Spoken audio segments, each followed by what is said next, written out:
Alrighty, how's it going, YouTube? Welcome back again. It is time for another instant analysis. This time, Party Lanzu. Party Lanzu. Which means now Mia has a limited UR in her first Fest card. Technically, it's Fest 3, but technically her first Fest card. And then Lanzu now has a party card. As far as the SR goes, Boku Ima Umi. Yikes, this card is kind of all over the place. Pure attribute SP type, 67, 97, 55, 62, and 82, 41 are her stats, so she has a crit profile. Skill activation, same strat, tap active. Woof. Tech plus same strat. Woof. Restore stamina equal to 6% of her technique. SP skill activation, 50% chance. This is interesting. Now, while this is considerably weaker than a Noble Princess Rico, depending on how strong your Umis are, this could take the place of it if you have, like, let's say, a Limit Break 0, Limit Break 1 Noble Princess Rico. If you're doing cycling strats and you don't have a great Noble Princess Rico, but you do have a high bond board Boku Ima Umi, this could be a very, very nice alternative. Because the other thing too, right, is there's no cap on how many times this live show active goes off. Right? There's no cap here. Which means, you know, if you're playing Genki Zenkai Day Day Day story or, you know, one of those other story songs where you can get 30-something, you know, 30-something gauges and it's, you know, the note damage is like 180-something and you need a little bit of healing, this card could actually work out. But, I mean, for the most part, for most of us, this is just costume filler, right? Boku Ima. Umi is just costume filler at this point. Main story, though. Party Lanzu. Pure attribute voltage type. I was kind of thinking this would be a voltage type since Party Rena was a filler. The last party voltage card we got was actually Party Yo. So I had a feeling it might be a voltage type. I mean, we haven't gotten a guard type party card yet, but... Alright, Party Lanzu. 13,464 base appeal, 9,760 base stam. That already is a little bit concerning to me. And 10,433 base technique. Okay? The one thing I do want to check, though, really quickly while I have this up is Lanzu's base appeal at max limit break. Okay, how does this particular card line up against other cards of the attribute and typing? So, basically, right, of the pure attribute URs, pure attribute voltage URs, that have at the very least,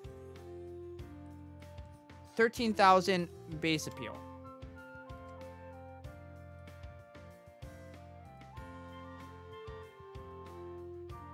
Okay, we have 8 cards. Lanzu is weaker than Second Fest Mari. She's definitely weaker than Second Fest Ayumu. She's actually weaker than Dreamy Kids Land Rena. Weaker than Second Fest Nico, and weaker than First Fest Chica. Out of the 8 cards, this has the third worst base appeal. Which, it's not great. It's not a great look. Okay? Tap active. Okay, 33% tap active. Okay, this is nice. Increased voltage gain by 8.2% for 5 notes. Affects same strategy cards. Okay, so this is a strategy buffer. this would be good on your Advanced Plus stuff, right? Your Advanced Plus songs. This voltage gain tap active is not that bad. Granted, you want an appeal one is a little bit better, but voltage gain is like, this is like the third best tap active you can get on a voltage type card. Okay, here is where people are probably going to get caught up on this Lanzu, her passive. This is the Party Ellie passive. 5.2% base appeal increase, 2.6% base technique increase. This is where everybody's going to get caught up on and say, oh my god, Lanzu I think is a scoutable card. Here's where I'm going to have to pump the brakes, okay? If you already have a First Fest Kanata, if you already have a Party Setsuna, and you already have a Party Ellie, you don't need this card. I'm just going to put it out there right now. You do not need this card. As good as this passive is, as good as this passive is, just because of this particular card's passive, it doesn't make it have to scout.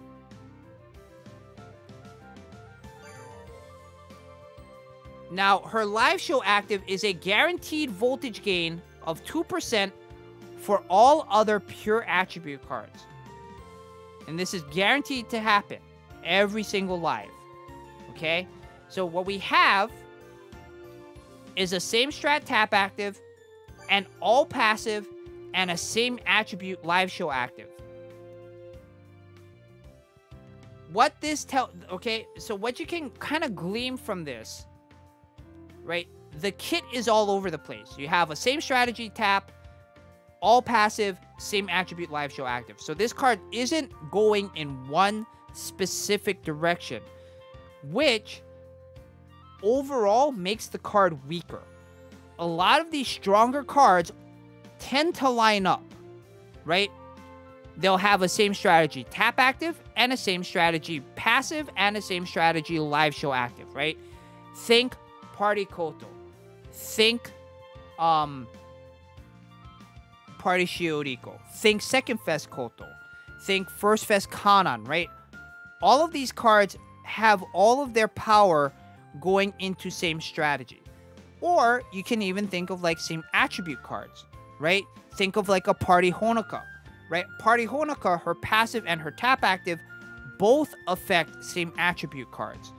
And because her passive affects only same attribute cards, they get a bigger increase than if you were to have, like, let's say, an all increase, right? For her passive, right? A same attribute passive would be like, you know, 6 point... For a party card, it'd be like, you know, 6% or something. And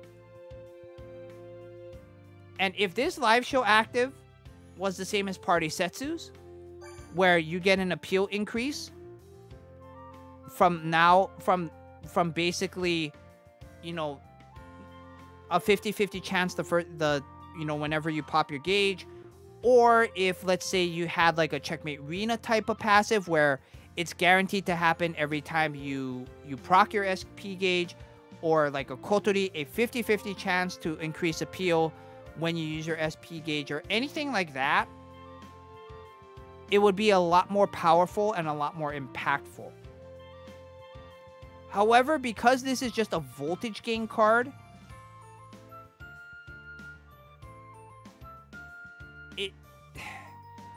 it's not as great of a backliner as people would think it is. So, like, I would say if you don't have, like, a great pure attribute score to this point, you know, any of the pure attribute voltage fest cards, like I said, Mari, Ayumu, Chika, which this Lanzu is kind of more in line with. She's more in line with like a Fest Chica, First Fest Chica. You could scout this card if you don't have like a Party Ellie or something and you want the passive. You can scout for this card. I'm not so sure about it though. Like this isn't a you need to get this card. For the whales, this card is definitely skippable. Like this is the type of banner that the whales have been waiting for. Like they get back-to-back banners where you don't necessarily need to scout for these cards. They're great, but you don't need them. You know, for me, the biggest kind of issue with her kit comes here. Right? For voltage cards, you don't want your voltage cards to be approaching 10,000 base stamina. Especially if it's sacrificing appeal values or technique values. Right? Because remember, your stamina value has no input, basically, on how strong your Center 3 is. So even as a Center 3 card, this card is definitely weaker than even Dreamy Kids Land Rena, right? Dreamy Kids Land Rena, 14,228 base appeal at max limit break. 13,280 technique at max limit break. Only 4,100 base stamina. And I would take that every single day of the week over a stat line that looks like this. So if Lanzu's your Oshi and you want to scout for this Lanzu, by all means, go ahead. Are the whales going to scout for it? No.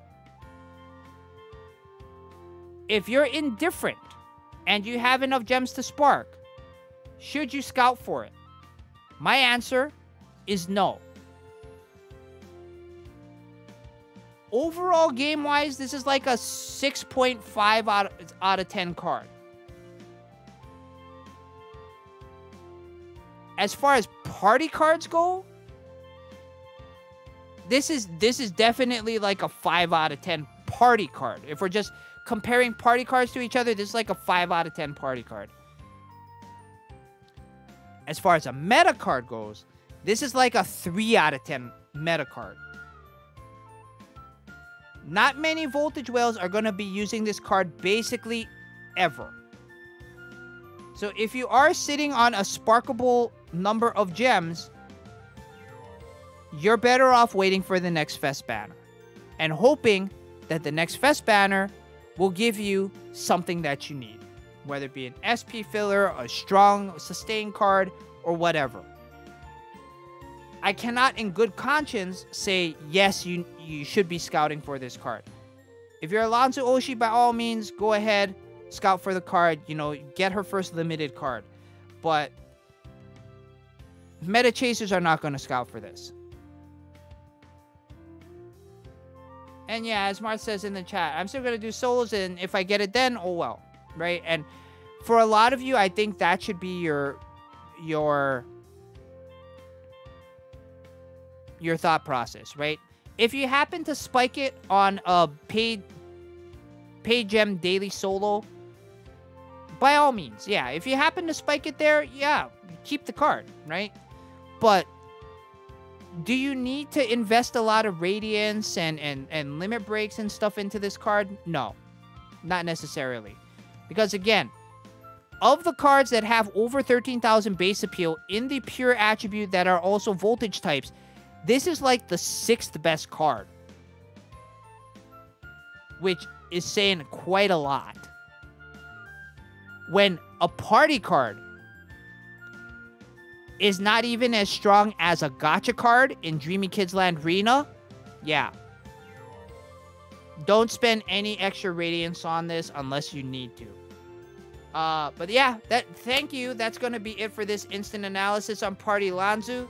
Until next time, YouTube, we'll see you all later. Bye!